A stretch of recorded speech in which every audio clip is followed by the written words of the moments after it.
اللہ رب العزت سے دعا ہے سب سے پہلے مجھے اور آپ کو عمل کرنے کی توفیق عطا فرمائے۔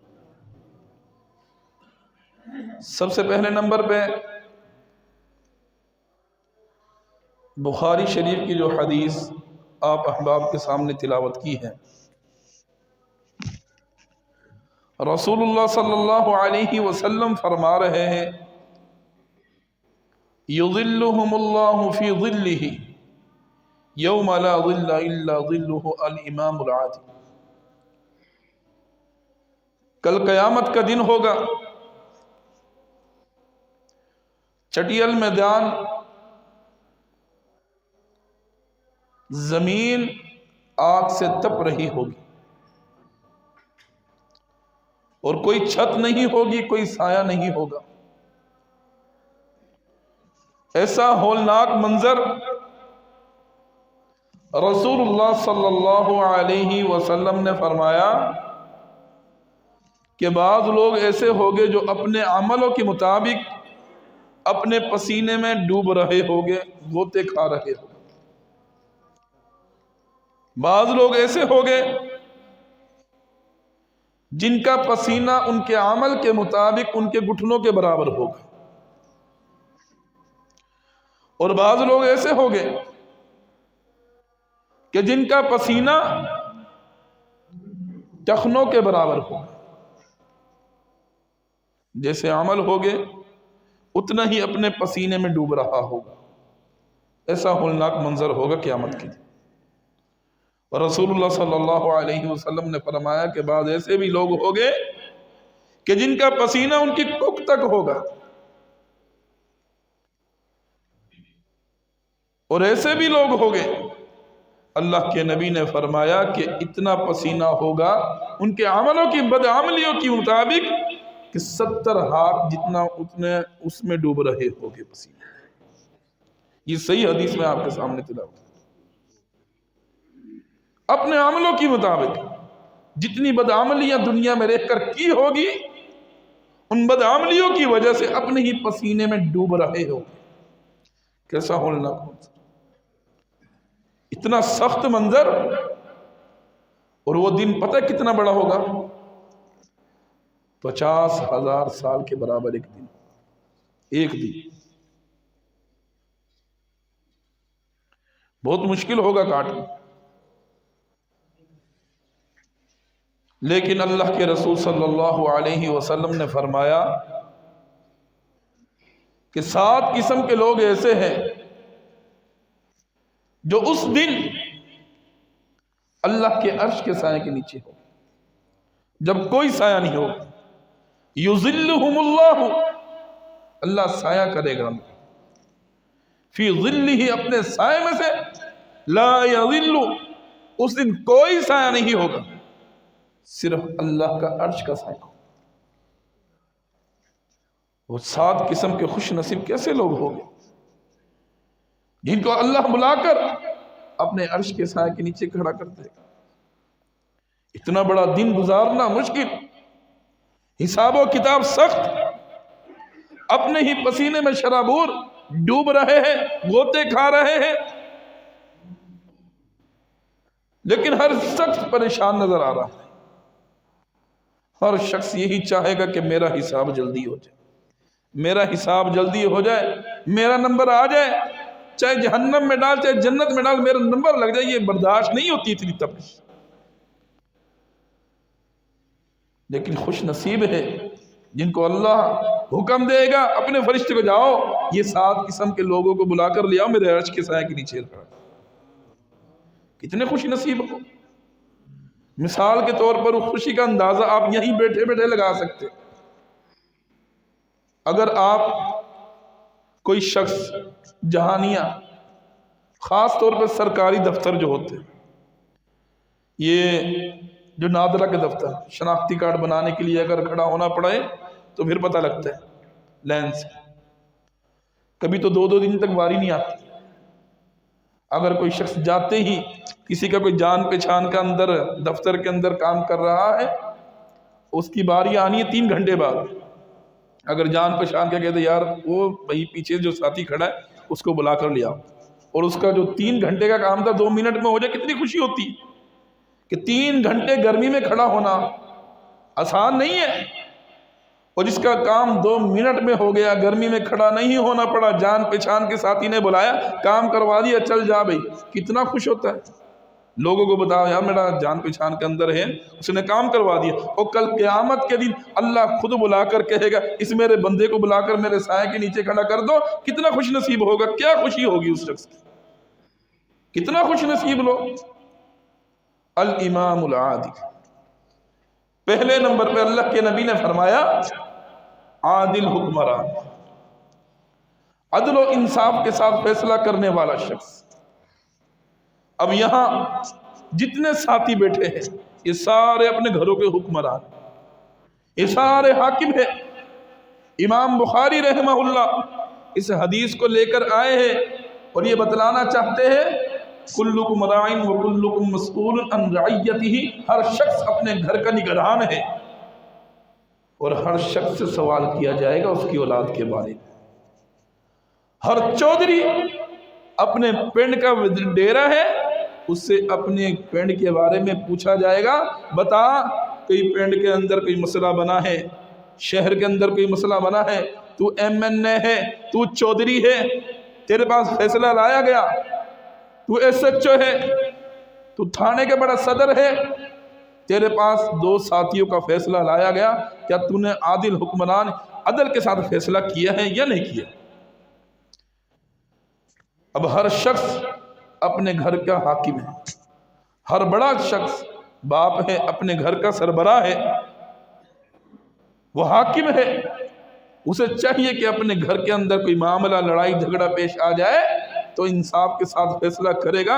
اللہ کے نبی نے فرمایا کل قیامت کے دن اللہ اس شخص کو بلا کر اپنے عرش کے سائے کے نیچے کھڑا کر دے گا، لیکن شرط کیا ہے؟ عدل کے ساتھ فیصلہ کرنا۔ اولاد ہے، لڑتی ہے جھگڑتی ہے، کوئی معاملہ ہے، وراثت کا مسئلہ ہے، عدل کے ساتھ جو بڑا ہے، سربراہ ہے، حاکم ہے، فیصلہ کرتا ہے۔ اللہ کے نبی نے فرمایا دنیا کا خوش نصیب شخص اللہ کل قیامت کے دن بلا کر اس کو اپنے عرش کے سائے کے نیچے کھڑے گا، اس سے بڑی خوش نصیبی کیا ہے؟ لیکن شرط یہ کہ عدل کے ساتھ فیصلہ کرنے والا۔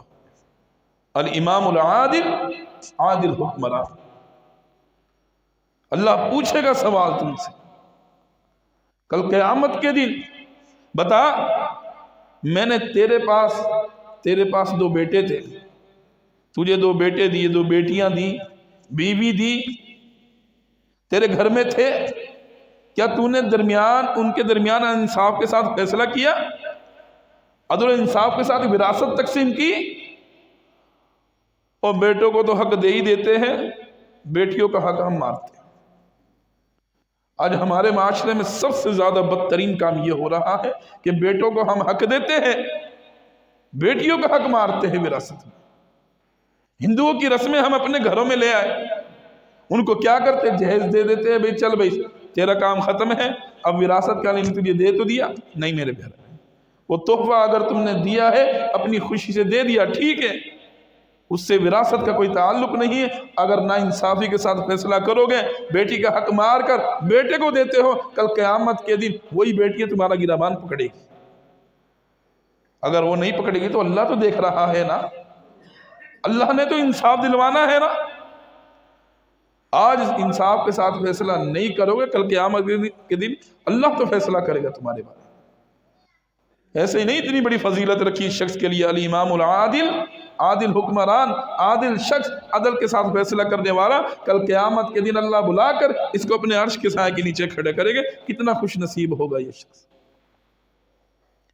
اور دوسرے نمبر پر وَشَابٌ نَشَأَ فِي عِبَادَةِ اللَّهِ، وہ شخص جس کی جوانی اللہ کی عبادت میں گزر جائے،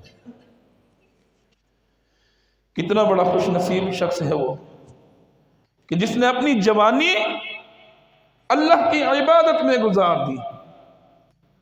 بڑھاپے میں کیا ہے، ہڈیاں بھی کمزور ہے، پاؤں بھی کمزور ہے، نہ نیچے بیٹھا جاتا ہے، نہ بیڈ پہ سکون ہے، نہ کرسی پر سکون ہے۔ اور میرے پیارے بھائیوں، وہ ان سے پوچھے جو سجدہ نہیں کر سکتے لوگ کہ کیا قدر ہے جوانی میں عبادت کرنے کی۔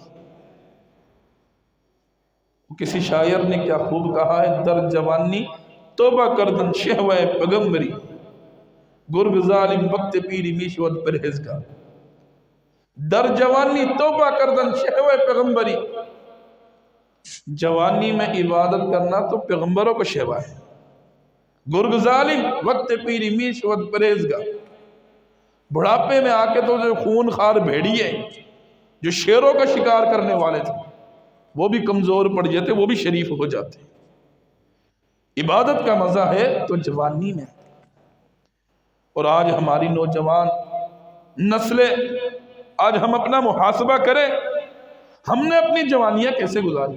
اللہ کی قسم آج جوانی میں اللہ کی عبادت میں لگاؤ گے، اللہ کے رستے میں لگاؤ گے، اللہ تعالیٰ قدرتی طور پر تمہارے بڑھاپے بھی اچھے گزارے۔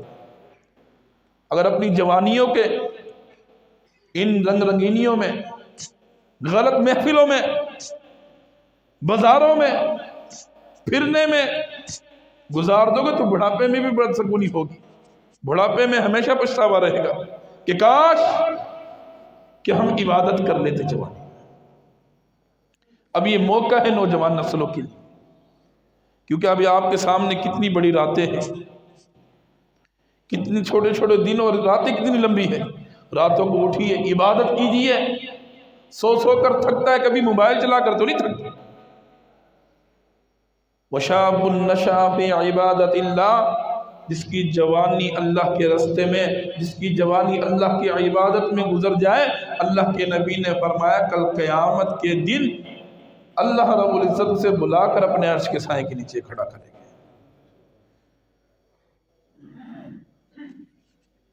اور تیسرے نمبر پر فرمایا وَرَجُلٌ قَلْبُهُ مُعَلَّقٌ فِي الْمَسَاجِدِ، وہ شخص جس کا دل مسجد کے ساتھ اٹکا ہوا ہو، جس کا دل مسجد کے ساتھ جڑا ہوا ہو۔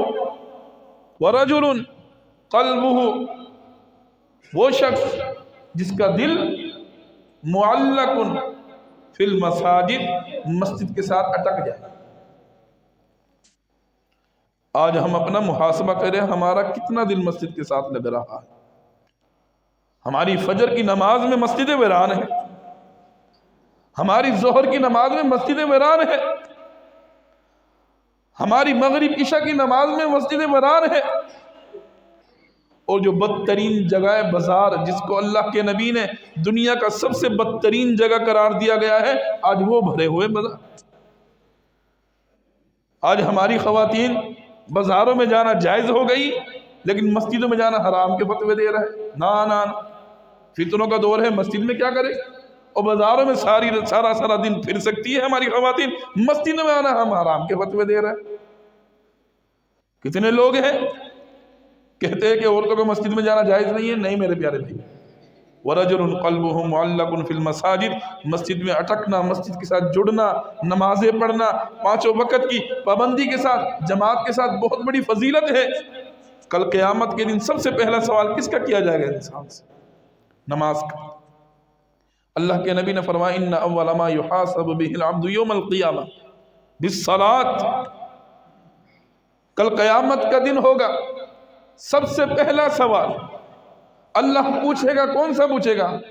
بالصلاۃ، ما یحاسب بہ العبد یوم القیامہ، قیامت کے دن بالصلاۃ، اللہ پوچھے گا بتا تیری نمازیں، بتا کیا لے کر آئے نمازیں، کتنی نمازیں لے کر آیا ہے۔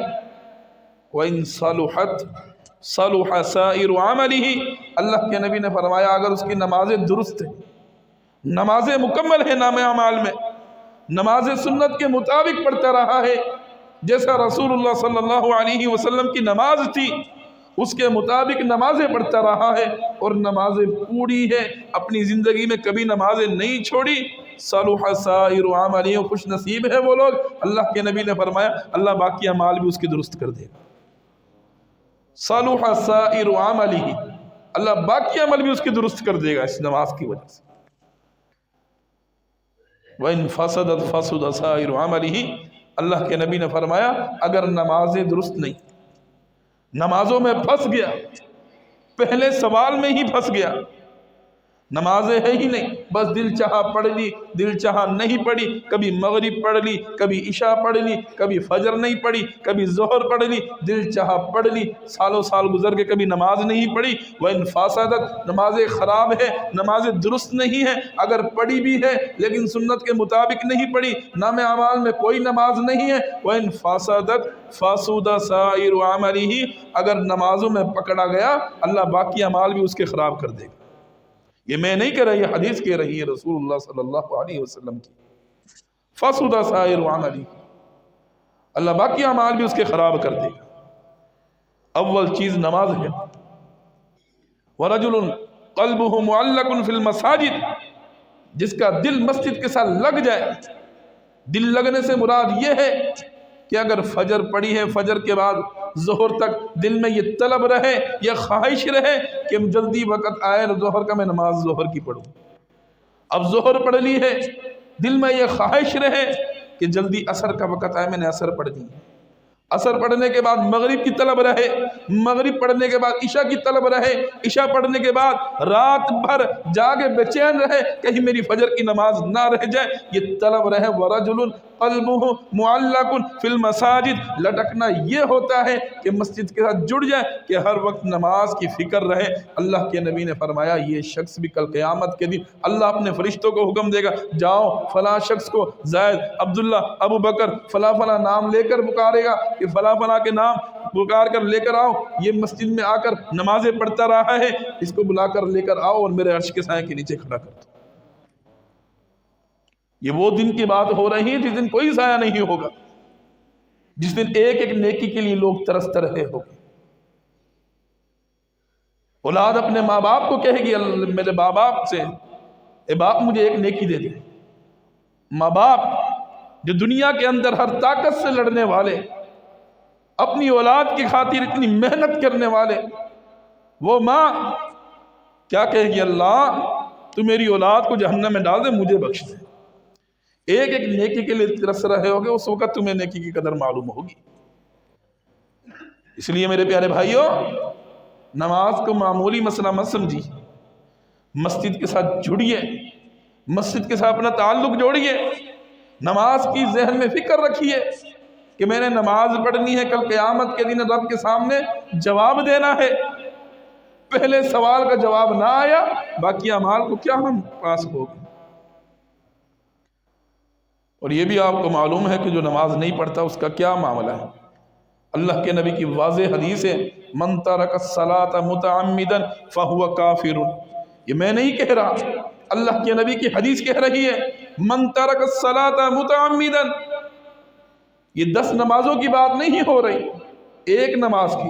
من ترک الصلاۃ متعمدا، جس نے ایک نماز جان بوجھ کر چھوڑ دی، پھر نہیں پڑھی اس کو، فہو کافر، تو وہ کفر میں چلا گیا۔ بین العبد و بین الکفر ترک الصلاۃ۔ اللہ کے نبی نے فرمایا کہ مسلمان اور مومن کافر کے درمیان فرق کس چیز کا ہے؟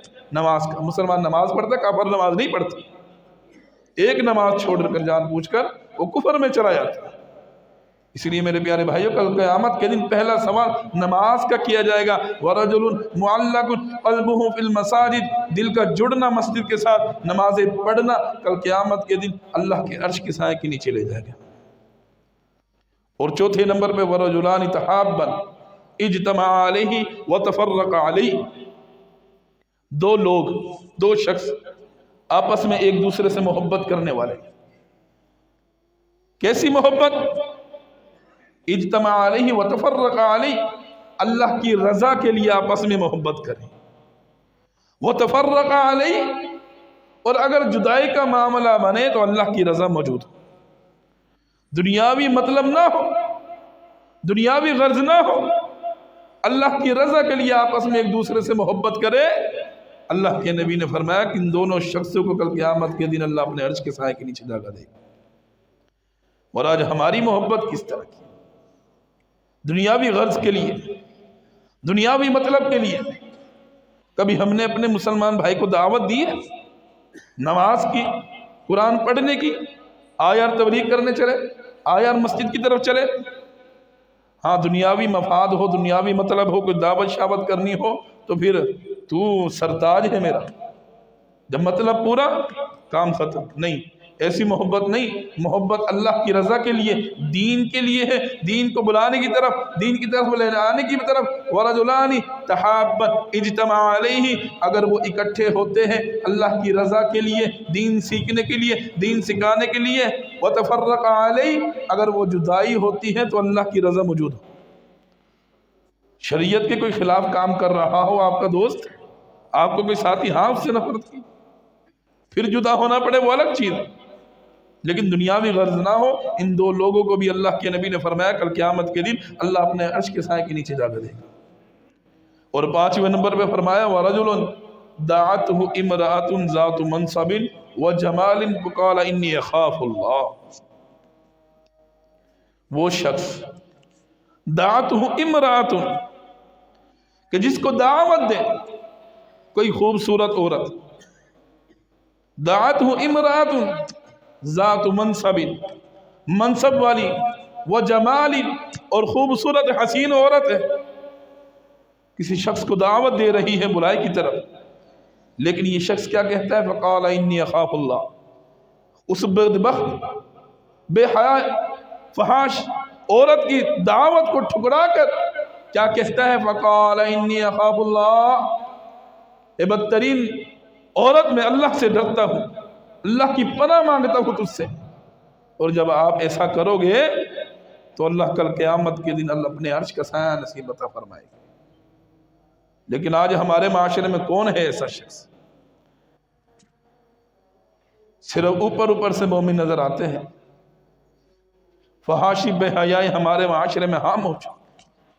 بازاروں میں جاؤ، ہماری ماں بہن بیٹیوں کی عزت محفوظ نہیں ہے۔ کیسا ہمارا ایمان بن چکا ہے؟ اور ایمان دیکھنا ہے تو حضرت یوسف علیہ السلام کا دیکھو، کتنے دروازے تھے، زلیخا نے کیسی دعوت دی تھی۔ حضرت یوسف علیہ السلام نے کیا کہا؟ قال معاذ اللہ، اے بدبخت عورت میں اللہ کی پناہ میں آتا ہوں تجھ بدبخت سے۔ اس دعوت کو ٹھکرایا، اور وہ صحیح بخاری کا وہ واقعہ بھی سنیے۔ اللہ رب العزت اس شخص کی دعا کو فی الفور قبول کرتا ہے جو اپنے آپ کو بے حیائی، فحاشی، بدکاریوں سے بچا کر رکھتا ہے، جو اسے کام سے اپنے آپ کو بچا لے، اللہ آنے والے وقت میں جب وہ دعا کرتا اللہ قبول کرتا ہے۔ آئیے آپ کے سامنے حدیث رکھتا ہوں، بخاری شریف کو حدیث آپ نے سنی ہوگی کہ 3 لوگ جو غار کے اندر پھنس جاتے ہیں، بنی اسرائیل کے لوگ تھے، سفر میں جا رہے تھے، کسی جنگل سے گزر ہوا، ایک غار تھا، بارش شروع ہوئی، صحیح بخاری کے اندر روایت ہے، بارش شروع ہوئی، انہوں نے پناہ لی غار کے اندر، تو کسی وجہ سے وہ غار بند کر دیا گیا، کوئی پتھر گرا اور غار کا منہ بند ہو گیا، اب نکلنے کا کوئی راستہ نہیں، بچنے کا کوئی راستہ نہیں۔ انہوں نے سب نے اپنی اپنی نیکی کا وسیلہ دیا، اللہ سے کہا، ایک نے کہا اے اللہ تو جانتا ہے میرے والدین تھے، میں بکری کا چرواہا تھا، دن بھر بکریاں چراتا تھا، شام کو جب آتا تھا میں اپنے بیوی بچوں کو دودھ دینے سے پہلے، کھانا دینے سے پہلے اپنے والدین کو دیا کرتا تھا، اگر تجھے میری یہ نیکی پسند آئی ہے تو میری دعا قبول فرمائیے، ہمارا راستہ صاف کر۔ وہ شخص کیا کرتا تھا؟ دن بھر بکریاں چراتا، شام کو آتا، اپنے بیوی بچوں کو دودھ نہیں دیتا تھا، سب سے پہلے اپنے والدین کو پیش کرتا تھا۔ ایک دن کسی کام کی وجہ سے لیٹ ہو گیا، اس کے والدین سو گئے اور وہ بیوی بچے رو رو کے بھوک کی وجہ سے بچے بلبلا رہے، اس نے دودھ نہیں پلایا۔ سب سے پہلے ماں باپ، ساری رات ماں باپ کے لیے دودھ لے کر کھڑا رہا، ماں باپ کو جگایا بھی نہیں، اگر خود اٹھ گئے ٹھیک ہے، اس وجہ سے نہیں جگایا کہیں نیند خراب نہ ہو جائے، ساری رات کھڑا رہا دودھ لے کر۔ پہلے ماں باپ، اللہ کو اتنی پسند اس کی یہ نیکی آئی، اللہ نے وہ غار کا راستہ وہ صاف کر دیا۔ دوسرے شخص نے کیا کہا تھا؟ ایک وہ شخص تھا کہ جس کے چاچے کی بیٹی تھی، کسی مجبوری کے تحت اس کے پاس آئی، ضرورت تھی، ضرورت مند تھی، پھر اس نے کیا کہا کہ میں تجھ سے اپنی خواہش پوری کرنا چاہتا ہوں، اگر تجھے مال چاہیے تجھے ملے گا، لیکن میری خواہش پوری کر دے، مجھ سے غلط کام کر۔ وہ عورت نیک تھی، اس نے کہا اللہ سے ڈر جا، لیکن اس نے اللہ کی ڈر کی وجہ سے اس کام کو چھوڑ دیا۔ اس نے کہا اللہ اگر تجھے میری وہ نیکی پسند آئی میری دعا قبول فرما، یہ غار کا راستہ صاف کر۔ اللہ کو اتنی پسند آئی نیکی، اس نے فی الفور دعا کی اللہ سے، اللہ نے فوراً ہی اس کا راستہ صاف کر دیا۔ اس لیے میرے پیارے بھائیوں، یہ کوئی معمولی کام نہیں ہے بڑا مشکل۔ کسی کے سامنے حسین و جمیل کوئی لڑکی آ جائے، عورت آ جائے، بہت مشکل ہے اپنے ایمان بچا، لیکن اگر بچا لے وَرَجُلٌ دَعَتْهُ امْرَأَةٌ ذَاتُ مَنْصَبٍ وَجَمَالٍ فَقَالَ إِنِّي أَخَافُ اللَّهَ، اس کے پاس موقع بھی ہے، اس کے پاس جگہ بھی ہے، غلط کام کرنے کی شیطان ابار بھی رہا ہے، لیکن اس نے اللہ کو حاضر ناظر جانتے ہوئے اس کام کو چھوڑ دیا۔ يُذِلُّهُمُ اللَّهُ، کل قیامت کے دن اللہ اپنے عرش کا سایہ نصیب سے عطا فرمائے گا۔ اور چھٹے نمبر پر فرمایا وَرَجُلٌ تَصَدَّقَ بِصَدَقَةٍ فَأَخْفَاهَا، وہ شخص جو صدقہ کرتا ہے مخفی طور پر، چھپا کر، کہ دایاں ہاتھ سے صدقہ کر رہا ہے بائیں ہاتھ کو بھی نہ پتہ چلے، یہ شخص بھی کل قیامت کے دن اللہ کے عرش کے سائے کے نیچے ہوگا۔ لیکن اس کے لیے شرط کیا ہے؟ مخفی طور پر چھپا کر، لوگوں کو دکھانا غرض نہ ہو، لوگوں کو سامنے ریاکاری موجود نہ ہو۔ آج ہمارے معاشرے میں کس طرح دیا جاتا ہے؟ آج ہم اللہ کے راستے میں فنڈ دیتے ہیں، مسجدوں میں خرچ کرتے ہیں، مدارسوں میں خرچ کرتے ہیں، جب تک ہمارا چودھریوں کا نام نہیں بولا جائے گا ہمیں مزہ نہیں آتا۔ ایسا ہی ہوتا ہے، لوگوں کو دکھا کر، جی فلاں حاجی صاحب نے 1000 روپے مسجد میں دے دی، فلاں حاجی صاحب نے 2000 روپے، فلاں حاجی صاحب نے 5000 روپے۔ نام لو خوشی ملتی ہے، نام نہ لو ناراض ہو جاتا ہے، فنڈ دینا بند کر دیتے ہیں، سن چندہ دینا بند کر دیتے ہیں۔ وہ میرے پیارے بہن نہیں، وَرَجُلٌ تَصَدَّقَ بِصَدَقَةٍ فَأَخْفَاهَا، اللہ کے نبی نے فرمایا دائیں ہاتھ سے خرچ کرے، بائیں ہاتھ کو بھی نہ پتہ چلے، ایسا صدقے کرنے والا ہی کل قیامت کے دن اللہ کے عرش کے سائے کے نیچے ہوگا۔ اگر تو دکھانے کی غرض سے دے رہے ہو تو بڑی سخت وعید فرمائی ہے۔ اللہ کے نبی نے فرمایا کل قیامت کے دن جہنم کو 3 قسم کے لوگوں سے بھڑکایا جائے گا۔ یہ بھی بخاری کی حدیث ہے۔ 3 قسم کے لوگوں میں سے ایک شخص یہ بھی ہوگا جو دکھا کر صدقہ کرنے والا، ریاکاری کرنے والا، صدقہ کرتا ہے، کل قیامت کے دن اللہ پوچھے گا ہاں کیا لے کر آیا؟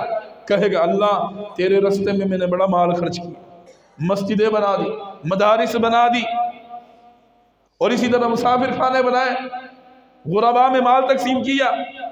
اللہ کہے گا کذبتا، تو جھوٹ بولتا ہے، تو نے مال خرچ کیا میں مانتا ہوں، لیکن تیری نیت کیا تھی؟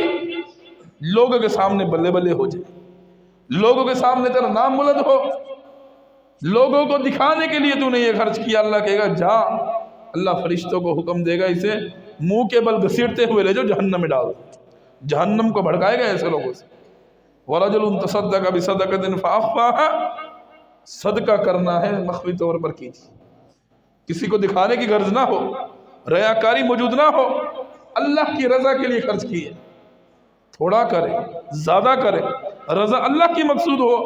اللہ کی قسم، اللہ کے نبی نے فرمایا انسان اپنے صدقے کے کل قیامت کے دن سائے کے نیچے ہوگا۔ جتنا مخفی صدقہ کرو گے اتنا کل قیامت کے دن اللہ اس کے صدقے کے سائے کے نیچے اسے کھڑا کر دے گا۔ اور رب کا غضب ٹھنڈا کرنا چاہتے ہو، اللہ ہم سے ناراض ہے، بارشیں نہیں ہو رہی ہے، موسم خراب ہے، بارشوں کی ضرورت ہے، رزق کی ضرورت ہے، ان صدقۃ السر لتطفئ غضب الرب، اللہ کے نبی نے فرمایا اگر کائنات کے اندر رب کے غضب کو کوئی چیز ٹھنڈا کر سکتی ہے تو وہ پوشیدہ طور پر صدقہ ہے۔ لتطفئ غضب الرب، اللہ کے راستے میں اگر اللہ کا غضب کوئی ٹھنڈا کر سکتا ہے تو وہ پوشیدہ طور پر صدقہ کرنے سے ہوتا ہے۔ اس لیے میرے پیارے بھائیوں، وَرَجُلٌ تَصَدَّقَ بِصَدَقَةٍ فَأَخْفَاهَا، مخفی طور پر صدقہ کرو گے، اللہ کے نبی نے فرمایا اللہ کل قیامت کے دن اس شخص کو بھی اپنے عرش کے سائے کے نیچے کھڑا کرے گا۔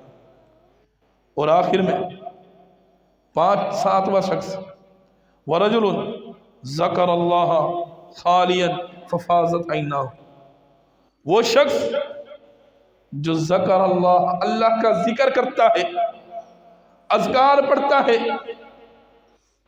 خالین، جب بھی اس کو خالی وقت ملتا ہے، جب بھی اس کو فارغ وقت ملتا ہے اللہ کا ذکر شروع کر دیتا ہے، چلتا پھرتا بازاروں میں، گھر میں، جاگتے اٹھتے، سبحان اللہ، الحمدللہ، اللہ اکبر، لا الہ الا اللہ، یہ کلمات سبحان اللہ وبحمدہ عدد خلقہ ورضا نفسہ وزنۃ عرشہ ومداد کلماتہ، کلمات ادا کرتا ہے، سبحان اللہ وبحمدہ سبحان اللہ العظیم، یہ تسبیحات بیان کرتا ہے، جب بھی خالی وقت ملتا ہے یہ ذکر کرتا ہے، ففاضت عیناہ، پھر وہ ذکر کرتا ہوا آنکھوں سے آنسو بہا دیتا ہے، اللہ کا ذکر بھی کر رہا ہے، ففاضت عیناہ، اللہ کے ذکر کرتے ہوئے آنکھوں سے آنسو بھی نکل آئے ہیں۔ اللہ کے نبی نے فرمایا ایسے شخص کو کل قیامت کے دن اللہ بلا کر اپنے عرش کے سائے کے نیچے کھڑا کرے۔